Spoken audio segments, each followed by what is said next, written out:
The FBI is redirecting manpower into an investigation that's connected to the 2020 election results in Georgia. Again, in an attempt to find new evidence to support President Trump's baseless election fraud conspiracy theories, the probe has been labeled a priority for the Bureau, and two U.S. officials familiar with the matter tell MS Now it's become a nationwide effort.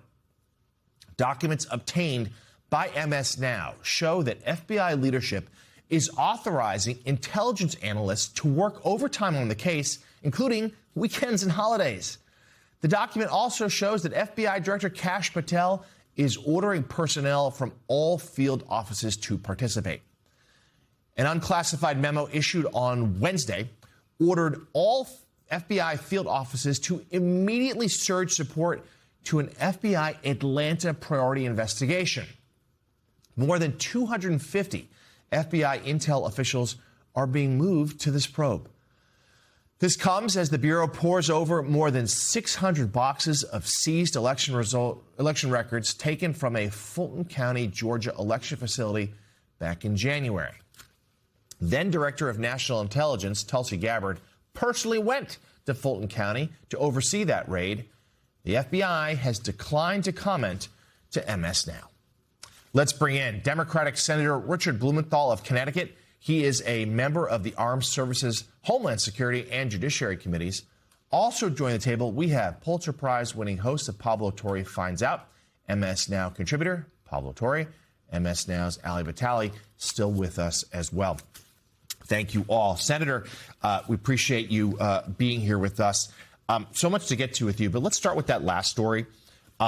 You'd think the FBI had other priorities right now, but clearly not, as Director Patel is surging personnel to Fulton County to reinvestigate, let's be clear, baseless claims by the President of the United States about election fraud.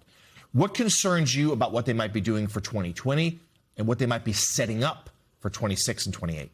Well, that's the key question. What are they setting up for this next election and 2028? You know, on its face, the pursuit of these baseless claims is fodder for Saturday Night Live and the humorists, but there's a deadly serious consequence, which is the waste of FBI resources, the compromise of this great agency's integrity, and the pandering to Donald Trump. Kash Patel is proven to be really the ultimate Trump sycophant, but there is an effect on the integrity of law enforcement and also, in effect, beginning the rigging of the next elections or attempt to do so by claims, unsupported claims of some kind of corruption in these local elections, which will enable Trump potentially to call out militia, call out the FBI, try to, in effect, take over elections. And we are working hard in the United States Senate to prepare and fight that kind of threat to election integrity. Senator, there are so many fronts, obviously, as that roundup of headlines that John just ran through indicates. But the notion of the president's wealth now becoming more than an open secret at this point, as it is being argued about on CNBC just yesterday. How do you describe the scale of the conflicts of interest, whether it's a gun company or whether it's a crypto scheme or whether it's any number of these projects? How do you explain that scale and also what might be the remedy available to the Congress, to the Senate?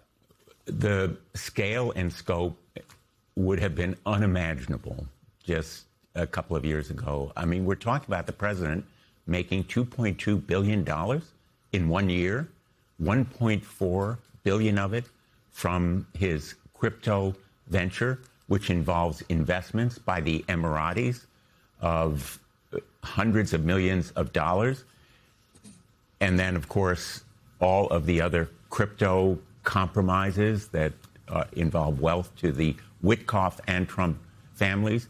To put it in a nutshell, as we approach this 250th birthday of our country, this kind of corruption was exactly what the founders sought to prevent by including clauses in our Constitution that forbid this kind of self-enrichment by people in power.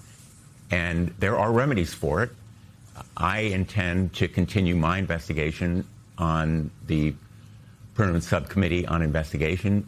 I am pressing everyone who would have any knowledge about it. Obviously, we're in the minority right now, but once we are hopefully in the majority, these investigations can reveal all of the tentacles of this corruption, both from foreign interests and domestic ones. But the scale, as you have said, is just beyond words in the magnitude, and it affects not only Trump, but everyone around him. The granting of pardons, for example, involving fixers, lobbyists, lawyers close to the administration. They are making millions of dollars by compromising the national interest. And of course, the story just mentioned where the president's sons have been benefiting by their investments, not only in Grab a Gun, but also defense companies that have received $3.7 billion. You know, once you begin talking about it, there's almost no end to the conversation. But it is exactly what the founders sought to prevent in the Emoluments Clause and other provisions of the Constitution, and what we have hoped to stop with laws. So I will just finish on this note. Republicans need to be held accountable. Republicans in Congress have been absolutely silent. I want to drill down a little bit on the questions that you're asking on the Permanent Select Committee on Investigations, because you wrote to the acting AG this week demanding some new information on a closed DOJ investigation that goes into President Trump's decision to grant clemency to a convicted fraudster. That clemency ended up costing victims and the government more than $15.5 million in what would have been restitution for roughly a $1.6 billion fraud scheme that this private equity executive had participated in.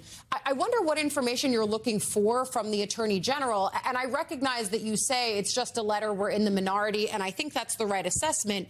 But in this specific instance, you are supposed to have acting AG Todd Blanche in front of the Judiciary Committee in about 2 weeks when folks come back to town.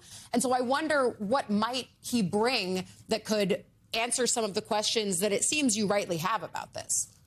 Absolutely right. Great question.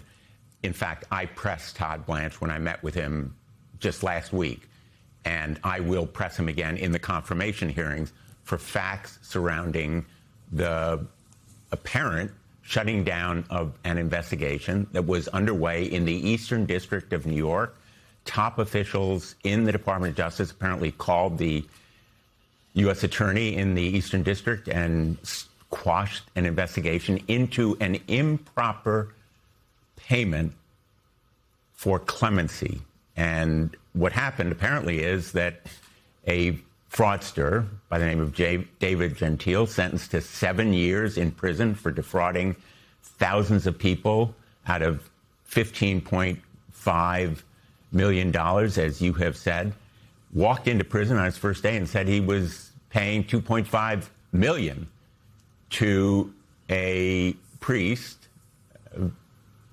in connection with his effort to get out of jail. And lo and behold, in fact, clemency was granted. He was released after just 12 days. And very importantly, that restitution to the victims was stymied as a result. Shutting down that investigation when top officials of the Department of Justice called the U.S. attorney in the Eastern District raises the most serious kinds of questions. So far, Todd Blanche has refused to answer my questions, but I'm going to be asking them again during the confirmation hearing, and I'm going to be calling on my Republican colleagues to hold his nomination until we get answers. The American people deserve that information. Those hearings scheduled just a couple weeks from now. Senator